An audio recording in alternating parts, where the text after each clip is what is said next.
የሁለቱ ዓመቱ ደም አፋሳሽ ጦርነት በፕሪቶሪያ ስምምነት ከተቋጨ በኋላ በትግራይ ክልል ያለው ሁኔታ ጦርነትም ሰላምም የሌለበት ከባድ ሁኔታ ውስጥ እንዳለ ይነገራል። ታዲያ ለዚህ ሁሉ ምክንያት ቀዳሚ ተጠያቂ የሚያደርገው በፕሪቶሪያ ስምምነት መሰረት መጓዝ ያልቻለው ህወሓት እንደሆነም ይገለጻል። ታዲያ ከምርጫ ቦርድ እስከ መሰረዝ የደረሰው ህወሓት ከሻዕቢያ ጋር ጭምር በማበር ለሁለተኛ ዙር ጦርነት ዝግጅት እያደረገ እንደሆነ የሚታወቅ ሲሆን እንደ ቀድሞ የህዝብ ድጋፍ ማግኘት ያልቻለው የቡድን ወደ 4 ኪሎ ሽምግልና መላኩ በብዙዎች ዘንድ ግርምትን ፈጥሯል። የቡድኑ ሽምግልና መላክ እውነት ለሰላም ወይስ የታሰበ ሌላ ሴራ ስላለ የሚለውን የምንመለከት ይሆናል። እንዲሁም በአማራና ትግራይ ክልል አዋሳኝ አካባቢ የሚገኙ ወልቃይትን የመሳሰሉ አካባቢዎች ላይ ድንገተኛ ቅልበሳ መደረጉ ተሰምቷል። ይህ ቅልበሳ ከምርጫ ቦርድ ጋር የተገናኘ እንደሆነም ታውቋል።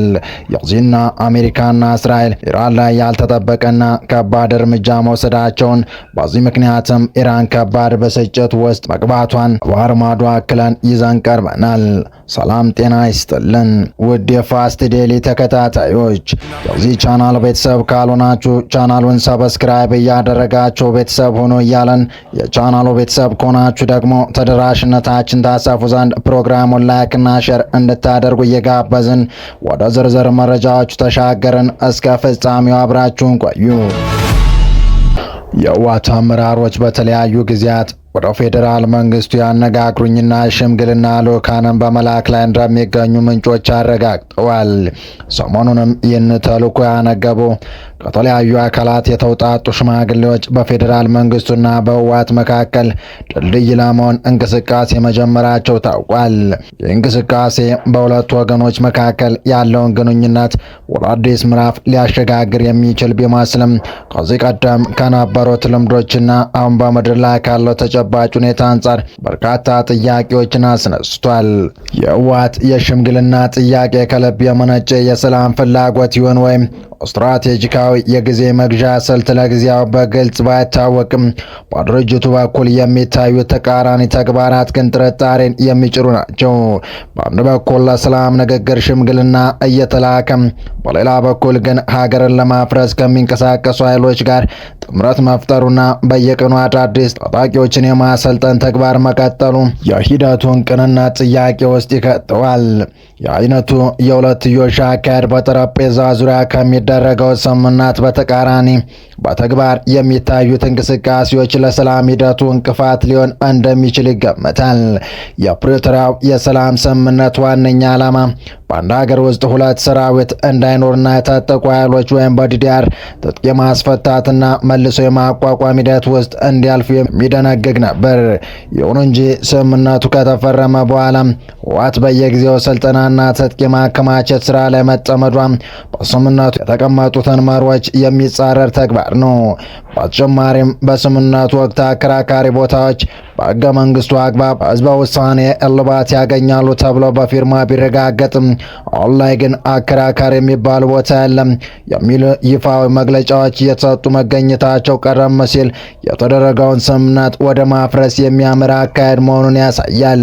ይህ የሽምግልና እንቅስቃሴ መንግስትን በማዘናጋት ወታደራዊና ፖለቲካ ንቃቱን እንዲያላላ ለማድረግ የታለመ ሊሆን እንደሚችልም ይነገራል።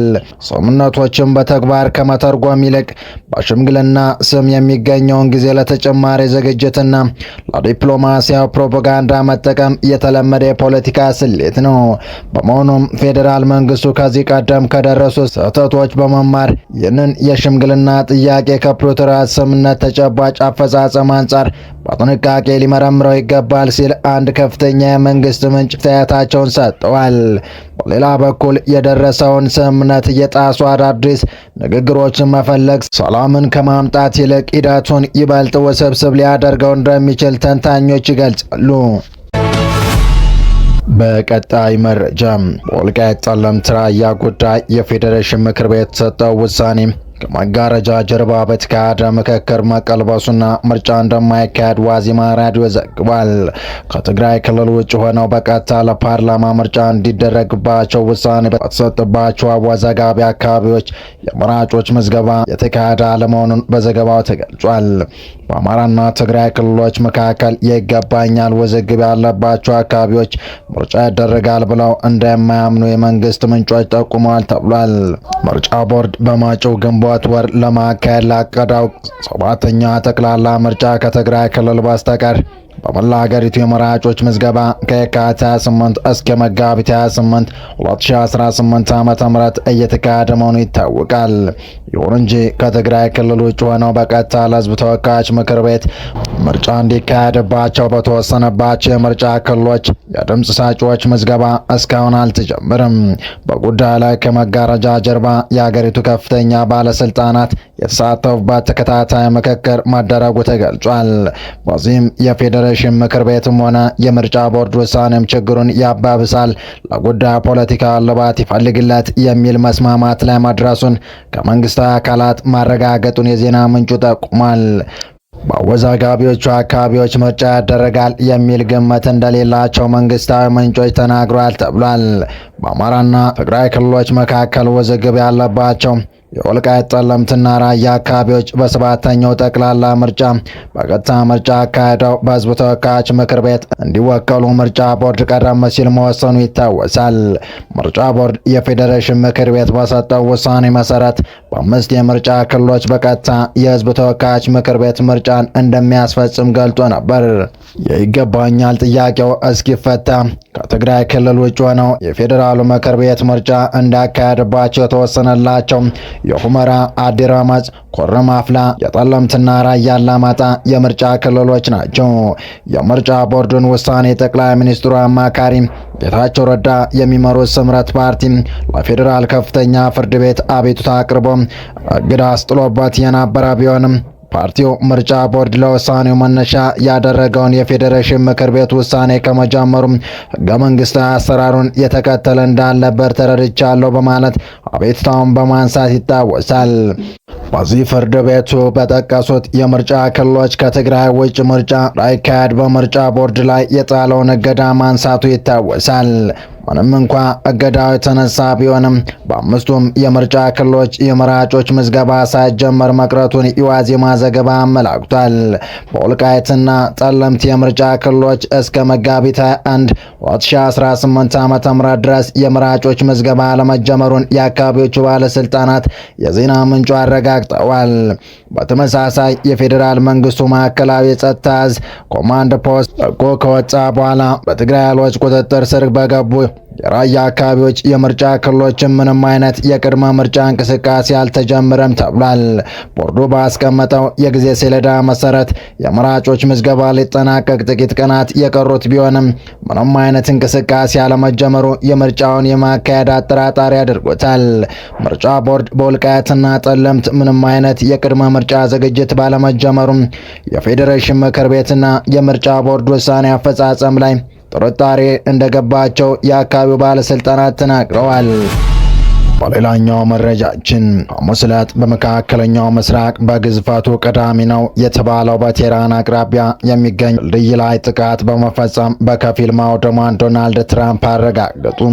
ድልድዩ ካራጅ ከተማን ከቴህራን ጋር የሚያገናኝ ነበር የተባለ ሲሆን በግንባታ ላይ የነበረ እንደሆነም ተገልጿል። በጥቃቱ 8 ሰዎች ሲገደሉ 100 ያህል ደግሞ ጉዳት ደርሶባቸዋል ተብሏል። የቴህራን ውጭ ጉዳይ ሚኒስትር አባስ አርግቼም በኤክስ ገጻቸው ላይ ግንባታው ያልተጠናቀቀ ድልድዮችን ጨምሮ የሲቪሎች መሰረተ ልማቶች ማጥቃት ኢራናውያን እጃቸውን እንዲሰጡ አደርግም ብለዋል። አርጊቼ በካራጅ ላይ የተፈጸመው ጥቃት በግራ መጋባት ውስጥ ያለው ጥላት መሸነፉና የሞራል ውድቀትን ነው የሚያሳየው ካሉ በኋላ የማይጠገነው ውድመት የአሜሪካን አቋም የሚጎዳ ነው ብለዋል። ዶናልድ ትራምፕ ኢራን ወደ የድንጋይ ዘመን እንደሚመልሱ በመግለጽ የሰጡትን አስተያየት በሚመለከትም አርግቻ በሌላ ልጥፍ ላይ በዚያን ጊዜና አሁን መካከል ያለው ልዩነት በመካከለኛው ምስራቅ ውስጥ ምንም ነዳጅ፣ ዘይት ወይም ጋዝ የሚቀዳው አለመኖር ነው ብለዋል። ትራምፕ የአሜሪካን ጦር በኢራን የቀሩትን መሰረተ ልማቶች ማውደምን ገና አልጀመርኩም ሲል አስጠነቀቁም። ዶናልድ ትራምፕ በትሩዝ ሶሻል ማህበራዊ ሚዲያ ገጻቸው ላይ ባሰፈሩት ጽሑፍ የአሜሪካን ጦር ታላቅና እጅግ ኃይለኛ ሲሉ አሞካሽተውታል። አክለውም በቀጣይ ድልድዮችን ከዚህም የኤሌክትሪክ ማመንጫዎችን ኢላማ እንደሚያደርጉ ተነግሯል። ፕሬዚዳንቱ ይህን ያሉት በቴህራን ምዕራባዊ ክፍል ካራጅ በግንባታ ላይ የነበረ ድልድይ በአየር ድብደባ ምክንያት ለሁለት ከተከፈለ ወዲህ ነው። በጥቃቱ 8 ሰዎች ሲገደሉ 100 ያህል ደግሞ መጎዳታቸው ተገልጿል። የአዲሱ መንግስት አመራር ምን መደረግ እንዳለበት ያውቃል፣ ይህም በፍጥነት መሆን አለበት ሲሉም ተናግረዋል።